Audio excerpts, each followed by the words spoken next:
मोदी के गॉडफादर्स। मोदी जी का गॉडफादर कौन है? मैं बोलूंगी मीडिया पे, आप लोग तो जानते नहीं, हैं। आप बता दीजिए। हम लोग इस समय तालकटोरा स्टेडियम में हैं। अभी राहुल जी की स्पीच बिल्कुल खत्म हुई और हमारे साथ में कांग्रेसी नेता हैं, इन्हीं से बातचीत करेंगे और जानेंगे क्या कुछ अंदर राहुल जी ने कहा। मैडम, आप अंदर थी, राहुल जी ने क्या कुछ कहा? राहुल जी ने बड़े सारे मुद्दों पर बात किया है। हाँ। सबसे अच्छी बात उन्होंने की है कि जैसे जब कांग्रेस का ये था, कांग्रेस की सरकार थी, तब उन्होंने ओबीसी की जो जनगणना है, जाति जनगणना है, वो उन्होंने नहीं की थी। तो ये वो बोल रहे थे मेरी भूल थी और इसको मैं अभी डबल स्पीड से सुधारने की कोशिश करूंगा। तो और बोले हैं अगर जिस भी स्टेट में कांग्रेस की सरकार आएगी उसी में आपका ओबीसी के लिए बहुत सारी योजनाएं लिए जाएंगे, जैसे प्राइवेट स्कूल में, प्राइवेट इंस्टीट्यूट में, प्राइवेट कॉर्पोरेट सेक्टर में उन लोगों के लिए मतलब रिजर्वेशन करवाई जाएगी। ऐसी बहुत सारी बातें की है। राहुल जी ने पूछा कि देश की सबसे बड़ी समस्या कौन, तो उधर अंदर बैठी जनता बोलने लगी। क्या बोली थी? मोदी जी। ऐसा क्यों? मोदी जी समस्या है देश के लिए? अभी तो फिलहाल जो देश की हालत है, जो फाइनेंशियल कंडीशन है हर एक व्यक्ति की, मैं अपर क्लास के उन 21 इंडस्ट्रियलिस्ट की बात नहीं कर रही हूँ, मिडिल क्लास से लेकर पिछड़े वर्ग तक, बीपीएल के यहाँ तक जो हालत है, तो हमें तो लग रहा है कि मोदी जी अभी समस्या होके ही उभर के आ रहे हैं। मैडम, आपने देखा होगा राहुल गांधी जी को स्पीच नहीं देने दिया गया पार्लियामेंट में और नरेंद्र मोदी जी विदेश दौरा पर चले गए हैं। आखिर क्यों राहुल जी को बोलने नहीं दिया जाता है? क्योंकि वो सच बात बोलते हैं, जो सच्चाई है, जो जमीनी सच्चाई है, उन पर उन्हीं मुद्दों पर वो बात करना चाहते हैं जिसको हमारी जो बीजेपी सरकार है अवॉइड करना चाहती है। उनको बस दिखावे की सरकार चला रहे हैं। जो इंडस्ट्रियलिस्ट हैं उनके लिए काम करते हैं, जो जमीनी हम लोगों का, आपका, मेरा जो प्रॉब्लम है उस पे वो बात नहीं करना चाहते हैं। शायद इसलिए वो राहुल जी को नहीं बोलने देना चाहते हैं, क्योंकि आपने देखा होगा कि उपराष्ट्रपति जी ने भी इस्तीफा दे दिया। उसके पीछे की सच्चाई क्या रहेगी? होगी कोई सच्चाई। जो अभी तो देखिए किसी को उनसे मिलने नहीं दिया जा रहा है, उनका कोई स्टेटमेंट भी वैसा नहीं आ रहा है। वो बस बोल रहे हैं कि मेरा जो हेल्थ इशू है इसके लिए मैंने ये किया है, मतलब इस्तीफा दिया है।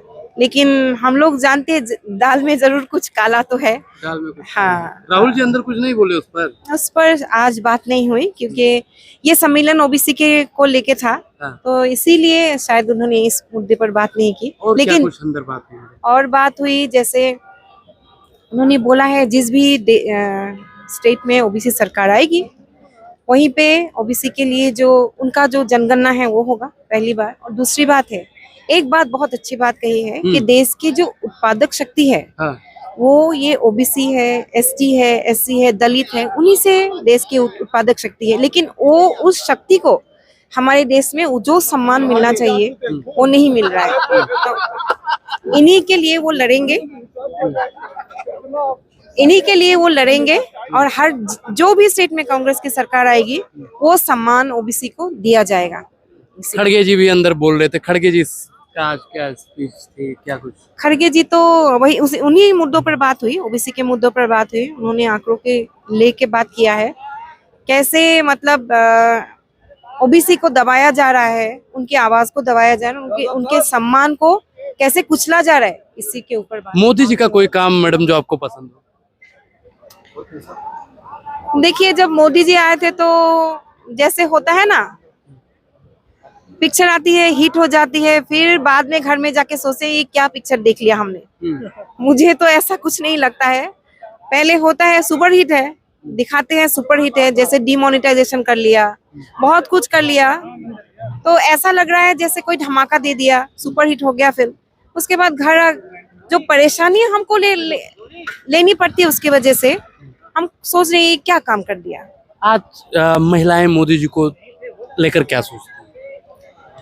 देखिए, महिलाएं मोदी जी को लेके मैं खुद की राय बोल सकती हूँ और मेरे जैसी जो महिलाएं हैं उनकी राय बोल सकती हूँ। महंगाई ने हम लोगों की हालत खराब कर दी है। गृहस्थी चलाना बहुत मुश्किल हो गया है। अभी मैं कभी रिक्शा पे जाती हूँ, मैं उन लोगों से भी बात करती हूँ, वो बोलते हैं कि हम लोग जो आलू भात, हम लोग का आसाम में बोलते हैं आलू भात खाते थे, अभी नमक भात पे आ गए हैं। नमक दे के भात खाना पड़ता है अगर ठीक तरह से रिक्शा नहीं चला पाए। एक दिन का खर्चा 5 जन का 500 रुपया आता है। बोलिए, महिला क्या महंगाई तो इन्होंने कम कर दिया, बेरोजगारी कम कर दिया। कहाँ कम किया है? आपको लगता है बेरोजगारी कम हुआ है? कहते तो हैं। आपने तो बिहार में देखा है ना, जो रोजगार मेला लगा था, तो क्यों इतने लोग क्यों आए थे वो पार्टिसिपेट करने के लिए? वो एग्जाम्पल काफी है। हजारों लाखों के तादाद में आ गए थे, तो रुकने के लिए जगह नहीं थी। तो तो आपको क्या लगता है मैडम कि अब मोदी जी का छवि खत्म हो रहा है? देखिए, जो दिखावा करते हैं उनका छवि तो धीरे धीरे खत्म होगा ही, है कि नहीं? आप बोलिए। तो उनको अगर जमीनी मुद्दों पर काम करते, लोगों की प्रॉब्लम्स को समझ के काम करते, तो शायद वो रहते। लेकिन अभी उन्होंने किया नहीं। उन्होंने सिर्फ उनके लिए किया जो उनके मतलब क्या बोलते हैं, गॉडफादर्स है, उन्हीं के लिए काम किया। हम लोग किनके गॉडफादर? मोदी के गॉडफादर्स। मोदी जी का गॉडफादर कौन है? मैं बोलूंगी मीडिया पे, आप लोग तो जानते नहीं, हैं। आप बता दीजिए। आप देखिए, आप नहीं नहीं नहीं, इसमें सब लोग जानते हैं गॉडफादर कौन है। कौन उनके। है मोदी जी का गॉडफादर? मोदी जी के गॉडफादर जो इंडस्ट्रियलिस्ट है, जिनका लोन वो माफ कर रहे हैं, वही उनके गॉडफादर है। मतलब आप उनको कहना चाहती हैं? किनको? नहीं, आप बताएंगे ना, हम तो समझ नहीं पाए, लोग कैसे समझ पाएंगे? नमस्ते। जी नमस्कार। ये सब जानते हैं, पूरा खेल सब जानते हैं। जी कोई आजकल देखिए, आप भी जानते हैं, न्यूज मीडिया का जमाना है, सोशल मीडिया का जमाना है, कोई बात कहीं पे छुपी नहीं है आजकल। जी धन्यवाद।